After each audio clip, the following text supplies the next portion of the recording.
कृष्ण प्रेयसी नमो नमः। विष्णु प्रिया तुलसी या वृंदा देवी को समर्पित इस कुंड और सुंदर मंदिर का निर्माण 20 बरस पहले इस्कॉन संस्था ने करवाया था। इस कुंड के चारों ओर हरे भरे ऊंचे ऊंचे वृक्ष थे। इनकी छाया में संत, ब्रजवासी और तीर्थयात्री अपनी थकान मिटाते थे। इसका प्रमाण वृंदा कुंड के ऊपर उपग्रह से खींचे गए ये चित्र हैं। उत्तर प्रदेश ब्रजतीर्थ विकास परिषद के हाथों वृंदा कुंड के विनाश का एक प्रमाण तो 2021 का यह उपग्रह चित्र ही है, जो दिखा रहा है कि निर्माण की हवस में परिषद के अफसरों ने ये बहुमूल्य प्राचीन वृक्ष कटवा डाले, जबकि मथुरा ताज ट्रिपेजियम जोन के अंतर्गत आता है और यहाँ एक भी पेड़ वन विभाग की लिखित अनुमति के बिना नहीं काटा जा सकता। तो क्या परिषद ने वन विभाग से अनुमति ली है?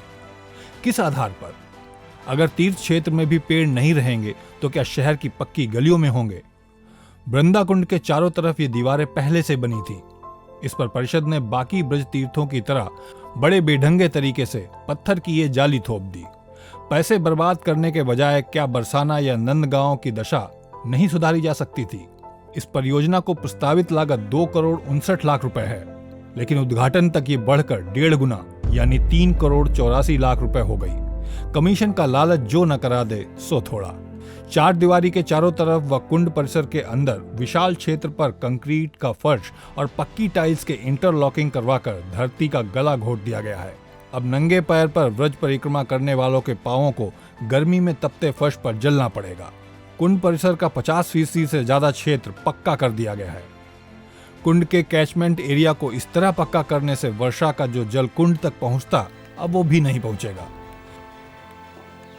क्या इसे पक्का करने के लिए परिषद ने एनजीटी से अनुमति ले ली थी? 4 करोड़ रुपए खर्च करके भी कुंड की नींव की मरम्मत की सुध परिषद को नहीं आई। जिस वृंदा कुंड की टीम टाम पर करोड़ों रुपए खर्च कर दिया, उसके जल का हाल देखिए। किसी नाले से भी ज्यादा गंदा और बदबूदार हो चुका है। ये इतना दूषित क्यों ना हो, जबकि उसमें चारों तरफ से वर्षा का जल बहकर आने के सभी रास्ते परिषद के मूर्ख अधिकारियों ने बंद कर दिए। इसका प्रत्यक्ष प्रमाण है कुंड के जल का इस तरह सड़ना। इसलिए कुंड में बिजली के पंप से पानी भरने की नौबत आ गई। यह है उत्तर प्रदेश ब्रजतीर्थ विकास परिषद की ब्रज सेवा। इस दीवार पर जंगल में जो ये लाखों रुपए की चित्रकारी करवाई गई है, वो साल भर में ही मिटनी शुरू हो गई। क्या परिषद को नहीं पता था कि ये बहुत दिन तक नहीं चलेगी? स्पष्ट है, ये चित्रकारी केवल प्रोजेक्ट की लागत बढ़ाने के लिए की गई। वृंदा कुंड का ये सस्ते कमजोर पत्थर का जो गेट परिषद ने लगवाया था, उसकी हालत पहले दिन से ही खस्ता थी। इसके हिस्से बनते ही टूट टूट कर गिरने लगे थे। अब तो पूरा गेट ही भरभरा कर गिर गया। वृंदावन की परिक्रमा पर लगे पत्थर के खंभे हों, नंदगांव का पत्थर का नया बना गेट हो, इन सब का निर्माण के साथ ही कुछ ही महीने में भरभरा कर गिरने का सिलसिला शुरू हो चुका है। क्या योगी जी यही है परिषद के अफसरों के सुशासन व कार्यकुशलता का नमूना? वृंदा देवी के मंदिर में लगे पत्थर की गुणवत्ता देखिए कि 20 बरस में भी ज्यों का त्यों है, जबकि परिषद ने जो लाल पत्थर हाल ही में लगवाया था, उसकी परतें अभी से उखड़ने लगी हैं। पत्थर की इतनी खराब क्वालिटी का कारण सिवाय मोटे कमीशन के और क्या हो सकता है? उत्तर प्रदेश ब्रजतीर्थ विकास परिषद द्वारा ट्विटर पर सुंदर सुंदर चित्र दिखाकर रोज पोस्ट डाली जाती है, जबकि इनकी सच्चाई ये है। वृंदा कुंड पर भी परिषद ने जबरन ये शौचालय बनवा दिए, जबकि यहाँ पहले से शौचालय मौजूद था। नए शौचालय में ताला पड़ा रहता है। वैसे भी इसका दरवाजा गलत लगा है, जो बाहर को खुलता नहीं और अंदर धकेलने पर कमोड से अटक जाता है। इस शौचालय के लिए परिषद ने पानी की 3 टंकी लगवाई हैं, पर पानी किसी में नहीं आता। ब्रजवासी हैंडपंप से ही काम चलाते हैं। जो रुपया निरर्थक शौचालय बनाने में खर्च किया गया, उससे यहाँ कितने वृक्ष लगाकर इस क्षेत्र को हरा भरा बनाया जा सकता था, पर इसमें मोटा कमीशन नहीं मिलता। हमारी टीम जब यहाँ स्थानीय लोगों के इंटरव्यू लेने गई तो उन्हें धमका कर भगा दिया गया, यह कहकर कि ऊपर से आदेश है किसी को फोटोग्राफी न करने दी जाए। सार्वजनिक स्थल की फोटोग्राफी से क्या परिषद इसलिए रोक रही है कि कहीं योगी जी को उनके घोटालों की जमीनी हकीकत का पता न चल जाए? पर ब्रजवासी तो सब देख और समझ रहे हैं।